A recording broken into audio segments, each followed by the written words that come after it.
In 1998, Osama bin Laden issued a fatwa entitled Jihad Against Jews and Crusaders. He reiterated his declaration following the devastating attack on 9/11.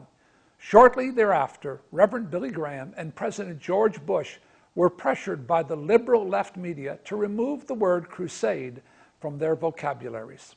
Now Muslims plan to build a 13-story complex in Manhattan, just 600 feet away from the graves of 2,750 innocent people sacrificed in the name of Islam.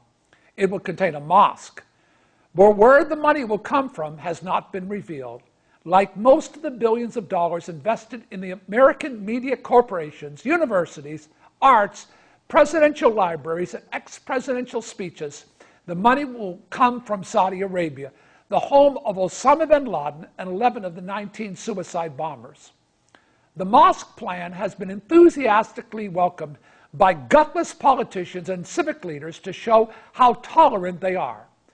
This tolerance is at the expense of almost 3,000 dead Americans.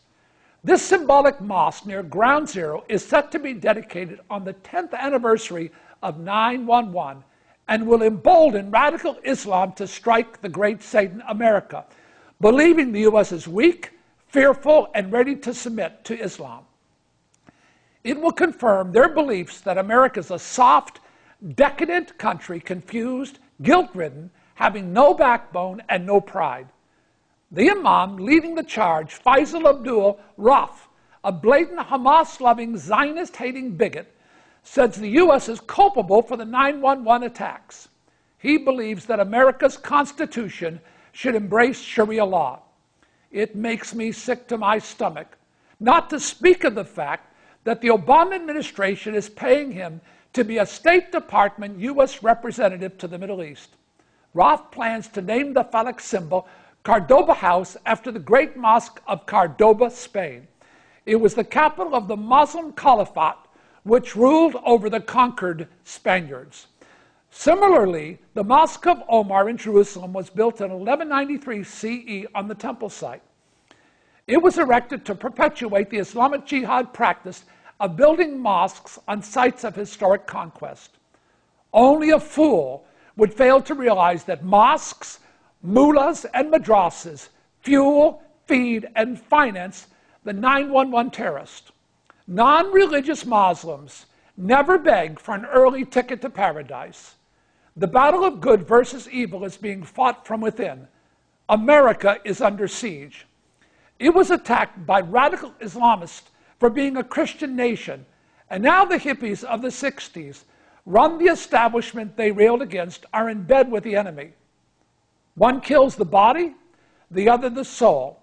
It's the dumbing down of America, all in the name of political correctness. These secular humanist morons excuse evil, or worse, deny it exists, and coddle it by refusing to confront it.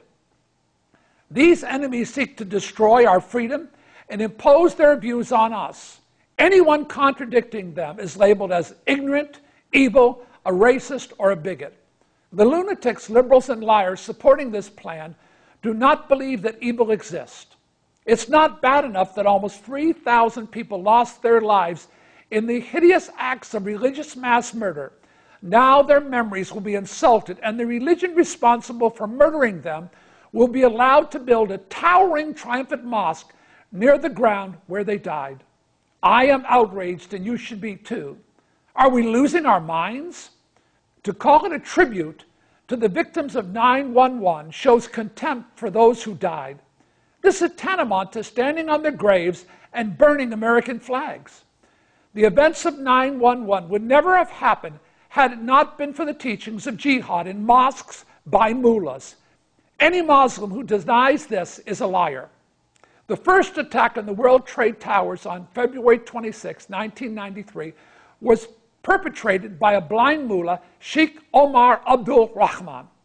When his house was raided by the FBI, 23 boxes of information on the attack were found and labeled irrelevant religious stuff. On the day of the attack, my dear friend Yagel Karman flew to D.C. early in the morning to warn the Pentagon that radical Islamic terrorists were planning an attack in New York, and it was imminent. Yigal was head of security in Israel under Prime Minister Yitzhak Rabin, a position similar to that of Homeland Security. Yigal told me that the liberals in Washington smiled and said, "We don't consider religion to be a threat to us." They were wrong, and the attack occurred a few hours later. During the First Persian Gulf War, I traveled briefly with General Mohammed Khalid, Commander-in-Chief of the Saudi multinational forces. He scolded me, "Don't exaggerate. Only 10% of Muslims are radical." I replied, "Thank you. I'm comforted. That means only 130 million of you want to cut my head off." God-fearing Americans need to demand that this insanity stop. If the liberal left is successful in pushing this through, what's next? A Nazi memorial in Jerusalem, near Yad Vashem, where 6 million murdered Jews are memorialized? On September 23, 1980, over dinner in the home of Issa Harel, then head of Mossad Israeli intelligence, he told me that America was developing a tolerance for terror. He said if that continues, radical Islam would strike America at its phallic symbol, its tallest building, in New York. Where do you think UN protected Islamic murderers like Iran's president Mahmoud Ahmadinejad go to mock America when they come to the UN? They go to more than 100 mosques in New York City. So now we want these Holocaust-denying, American-hating nutjobs at ground zero? Mayor Bloomberg, shame on you. If you really want 101 mosques in New York, why not demand that Saudi Arabia give permits to build 101 churches and synagogues in its country, where not one Christian church or Jewish synagogue is permitted because of bigotry? I am asking everyone to sign the No 911 Mosque petition to Mayor Bloomberg. The last words that came from the mouth of each insane Islamic murderer on 911 were, "Allah Akbar."